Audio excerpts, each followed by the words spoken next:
going on YouTube? Today I'm going to be showing you how to make a piece of aircraft rigid fluid lines. These are AN fittings, which means these are a 37-degree flare. They are not a 45-degree flare like automotive. They are single flare. This is some aluminum 5052 3/8 mil spec line. Could be for a hydraulic system, could be for your fuel system, whatever you need it for. 3/8 is going to be for a fuel system. It's kind of large in diameter, so that makes sense. I'm going to be using the procedure out of the 4313 for this. If that interests you, stick around. First question, why am I using the 4313? Well, because if you are testing with a DME, which is what this is for, if you're building an experimental or you're a pilot and you're curious how to make a fluid line, stick around, but this is more for A&P students who are getting ready to go test, and that's the reason I'm using the 4313, is that's what the DME is going to have you use as your acceptable data to manufacture this line. There's going to be a couple of things that are very important as I go through this. When you set the tube in the flaring tool, how far up the tube is sticking depends on the piece of tooling that the DME hands you. The one I use has a little sort of arm that swings over that automatically sets the depth for you, but if you're using one of the old style ones, then you're going to need to follow the data, which I think is like the thickness of a dime or the thickness of 2 dimes, and then you flare it down that way. So stick around and I'll show you how to make this. I will let you know this is very quick. This is dirty. This is a fast way of doing it. This is a way of doing it because I'm just using it for a trainer. I'm not actually putting this in a legitimate aircraft. If I was putting this in a legitimate aircraft, I would be using a ruler, a K-factor equation, and measuring out all of my bends and making this as perfect as I could possibly make it. Or I would be duplicating a line that already exists or following a drawing on how to make this line that already exists. I would not be just eyeballing it like I am doing this. Like I said, this is fast and dirty just because it's for a trainer. First thing is first, I need to cut this and bend this to shape. And I'm going to be using a little bit of eyeball engineering for this because I'm just using a trainer. However, if you were doing this for real, obviously pull out a tape measure, a ruler, whatever you need, and measure things out so that you're doing it right. But I'm gonna go to here, and looking at this fitting, I need to start with a 90-degree bend right about here. But I'm actually gonna put a joggle in it so that this has somewhat of an, no I won't. I'm just gonna go straight. So I'm gonna put right here, and I'm gonna put a 90-degree bend. Now the first bend is always the easiest because I'm not worried about the orientation of the tube, but after the first bend, it's very, very important that you are keeping the orientation of your line correct. I'm gonna go a little bit more, and I'm gonna go to right about there. I'm just gonna give it 90 degrees on the bender. You might have to go a little past. There you go, just like that. So there's my first bend here. I'll flare this, and then my second bend will be right about here. Good stuff.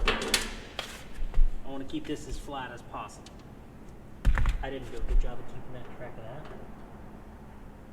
Right here at this A. I'm fighting it. I'm fighting it. That's okay. Right here at this A. There we go. Start the bend right here.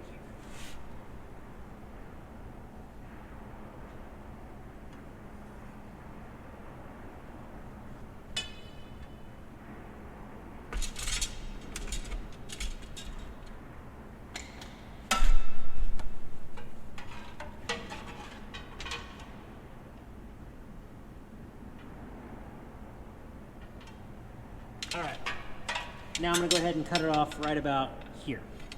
Now, when you're using these cutters, what you wanna do is just tighten it down the smallest amount and rotate it. And then I was already almost cut through it. You just tighten it down a little bit, spin it until it's free, tighten it down a little more, spin it until it's free, but you're only giving it like that much. You're not gonna go cranking down on this thing and then try to run it around the cable. Don't do that. So I've got my piece of fuel line here that I need to flare. I need to flare this side and this side. Now the first thing I want to tell you is that these cutters are going to leave a burr. Even if you use a hacksaw, it's going to leave a burr. So what you want to do when you tighten it, when you're cutting it off, is just tighten it down just the smallest amount and then rotate it towards the open side, so this way, until it's very, very free. And then you tighten it down just a hair more, and you do that again until there's no friction, and eventually this will fall off. Then you need to take a file or some sandpaper and make sure that the end of this is very, very, very, very clean. I said it 4 times for a reason. You want to make sure this is deburred and clean and crisp. Otherwise, when you go to flare this, it will crack. Then you take your B-nut first. Obviously it goes on threads facing out. Then take your sleeve with the fat part or the chamfer of the sleeve facing up, because that's what's going to hold the flare, and put your sleeve on. Now, sometimes you get lucky with a B-nut and you can manipulate the B-nut over the hose, but if you have any bends, that sleeve is there. So you want to make sure that you got both your B-nuts on and both your sleeves. I'm going to do it one side at a time. I'm going to go ahead and take this into the flaring tool. Now this flaring tool right here is really nice. Again, this is for if you're going to a DME, so you may or may not get this one. This is the one that the DME locally to us uses. And I'm going to push this in here. I'm going to see if you can see it. And there's a little stopper attached to this guy right here. And I'll zoom in on this in just a second. So let me get this set up first, and then I'll show you what I'm talking about. Get it clamped in there. Okay. So if you look, if I take this out of the way, it's gonna be kind of hard to see.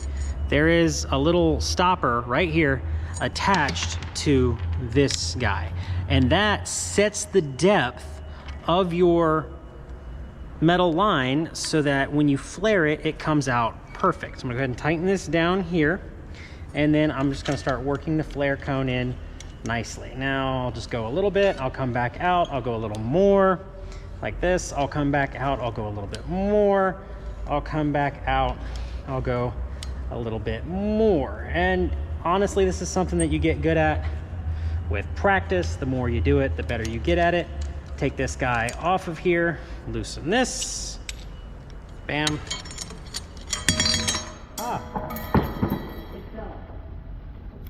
Now I can push the flare cone up and put the B-nut back on. And if you did it correctly, the B-nut should go over it without any problem. If it's hitting the B-nut, it's over flared. What you really want is for the end of this flare cone to sort of line up with the outside of this flare here. I'm gonna look in here and inspect it real good, make sure there's no cracks, and now I'm gonna do the other side. It's rinse and repeat. Again, for the other side, B-nut first, then the sleeve with the chamfer facing up. Drop the sleeve on there, and now it's ready to flare. Now that since this side is already done, it's gonna be very important that I have this all together, otherwise you're gonna be missing that. So there you go, everybody. It is fully installed. Don't stress if your bends aren't quite perfect.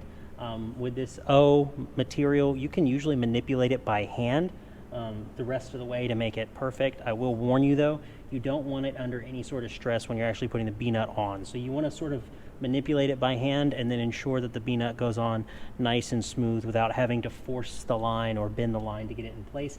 I might end up redoing this. I don't like that this is a 90-degree in here. It's got some sort of epoxy, so I'm probably gonna end up breaking it trying to get it out, but I would prefer it if this was a straight fittings. That way I could just come straight over and just have maybe 190. I put these extra bends in it to give it some rigidity because it's O, so when you start getting really long straight runs like this without any support, they tend to get quite weak. But if this was straight, then I could just do one little joggle in it and it'd probably be fine. But if you enjoyed the video, make sure you leave me a like, leave me a comment, subscribe, all that good stuff. And as always, go build something. Be easy.